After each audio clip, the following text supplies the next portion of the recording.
Good morning. It is Thursday, the 15th of January. I'm Maeve McMahon, and this is Europe Today, your daily dose of European news and analysis, live here on Euronews. Coming up today, we agree to disagree. A high-level meeting between the foreign ministers of Denmark and Greenland ended without resolution in Washington yesterday. Donald Trump is still insisting Greenland is crucial for national security. Meanwhile, several NATO allies have announced troop deployments to Greenland for surveillance and training. For more on this, we can actually cross now over to NATO headquarters outside Brussels, where our correspondent Shona Murray is standing by for us. So good morning, Shona. Things didn't go just as well as hoped in Washington. Tell us what exactly happened. Well, Maeve, if the object of the conversation was to persuade the United States that it shouldn't or doesn't need to take over Greenland, then unfortunately it wasn't a success. As we heard from the two foreign affairs ministers, there was fundamental disagreements and they remain. Now, I think from a Greenlandish and Danish perspective, what they did do was they said they were able to challenge the narrative of the United States, which is that they need to take over Greenland because there's Chinese warships everywhere. They said that is not true. There hasn't been a Chinese warship there for over a decade. They also made the point that the United States already has extensive access to Greenland and at one point had 17 military bases there. It only has one now, but that's through its own volition. And finally, they said, look, we do agree that there will be security issues in the future, given the opening up of sea lanes. But that security issue, that architecture should be done within NATO and not unilaterally by the United States. Just take a listen to that press conference from the two foreign affairs ministers yesterday. The discussions focused on how to ensure the long-term security in Greenland. And here our perspectives continue to differ, I must say. The President has made his view clear, and we have a different position. Denmark's Foreign Minister there, Lars Løkke Rasmussen, speaking. So, Shona, just tell us, where does this leave the matter of Greenland now? Well, that's obviously a very interesting question. What we heard yesterday and what you mentioned at the start is that some NATO countries have deployed armed forces to Greenland, countries like Norway, Denmark, Sweden and France. That's obviously in response to this instability which is evolving.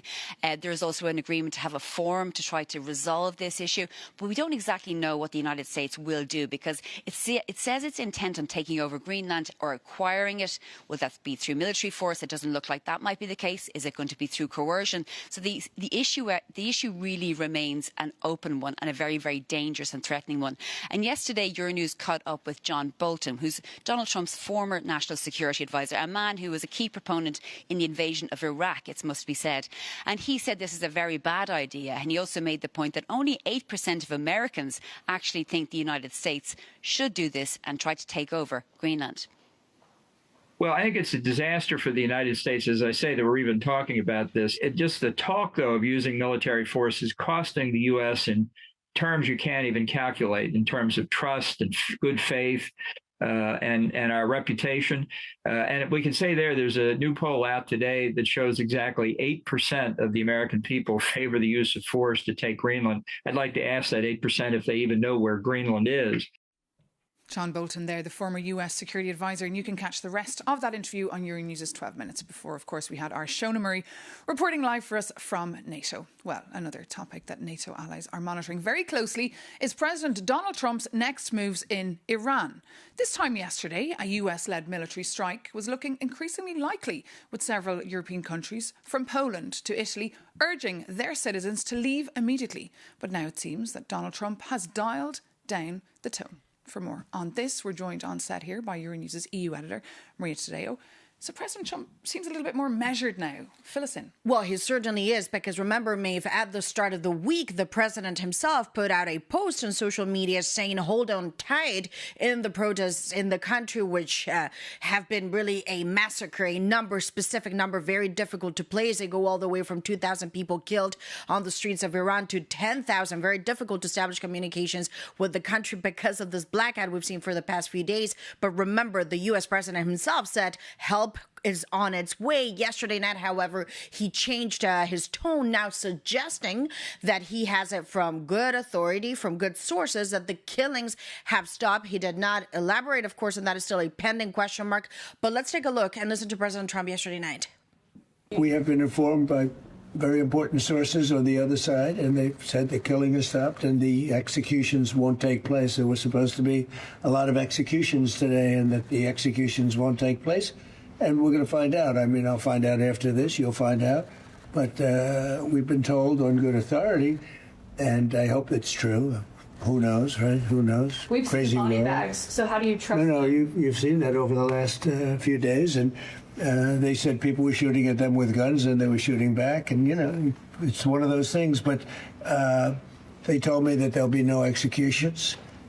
And that's President Trump. They told me there will be no executions. Of course, there was a lot of concern that there could be public executions. We've seen the face of this 26-year-old man from Iran who, again, there was this idea that there could be severe punishment all the way to death in public. I should also note the Iran's foreign minister was also on U.S. television saying the idea that we are going to be publicly hanging people, that is not going to happen is out of the question. So obviously the language has been toned down on the two sides. I should note, however, when you look at the region, and that goes for the Gulf countries, but also Israel, this is a Middle East that is still very much on edge. And we should look at the operational details on the map. The U.S. did pull back some of their non-essential personnel and some of the key military bases in the region. You only do that if you believe Iran is going to retaliate in some form, and Iran would only retaliate if they get hit by the U.S. first. So, Maeve, this is part of this doctrine of the maximum optionality from the White House. It means that the fact that a strike is not imminent does not mean it's not going to happen in the future. It's chaotic at times, but it's also effective because it keeps everyone on their toes, certainly. It does indeed, and it keeps you on your toes, Maria Tadeo, your News EU editor. Thank you so much for all those insights.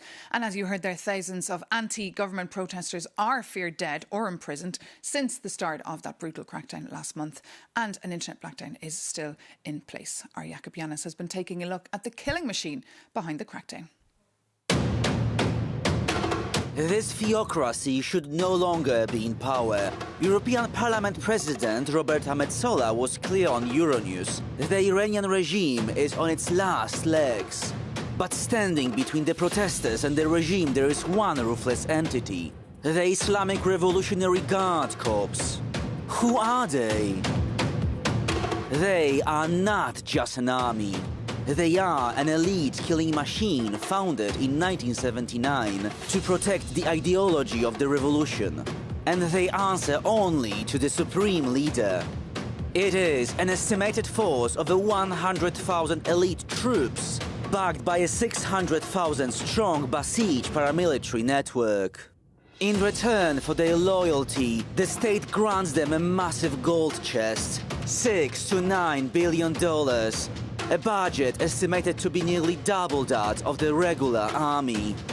But they are also a business conglomerate, an empire within an empire, controlling sectors from energy to telecoms. And with thousands of protesters presumed dead, these billions buy the loyalty that pulls the trigger. So why hasn't the EU designated them as a terrorist organization yet? The European Parliament has called for it for years, but EU law requires a national court ruling first and a consensus next. A recent court case in Germany finally provided the legal cover. European leaders are now calling for more sanctions to hurt the regime economically. But will these actions be enough to stop the massacre on the streets of Tehran?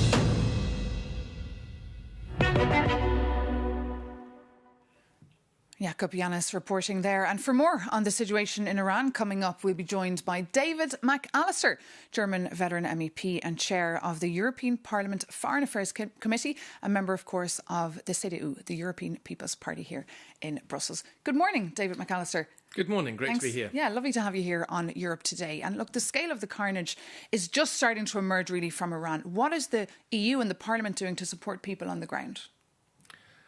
Well, we're all observing the situation in Iran now for many weeks with great concern, and these massacres in Iran are just horrific. What we as European Union can do is to show all our solidarity with the brave people in Iran who are protesting against this regime, and we have to increase our pressure on the regime of the mullah. That means increasing sanctions, new sanctions, putting up political pressure, and of course, as just mentioned in the report, the European Parliament has called now for many years that the Revolutionary Guards should be listed as a terrorist organisation. Well, indeed, that's something that's been on your priority list for years. But why is this not happening? It should finally happen. What are the political and legal barriers here? Well, as we just heard, it requires a court case, that has now happened in Germany, and then we need consensus among the 27 member states. And obviously there are a few member states which still have a different opinion. I don't agree with this. The European Parliament has clearly demanded to listen, to call a spade, and the last important country which also listed the Revolutionary Guards as a terrorist organisation was Australia in November last year. So what Australia has done, what the United States has done, I think it's now time for the European Union to do the same. But indeed, as you say, it is political. What about Donald Trump's intentions in Iran? Are they making you nervous, even though now he has dialed down the tone?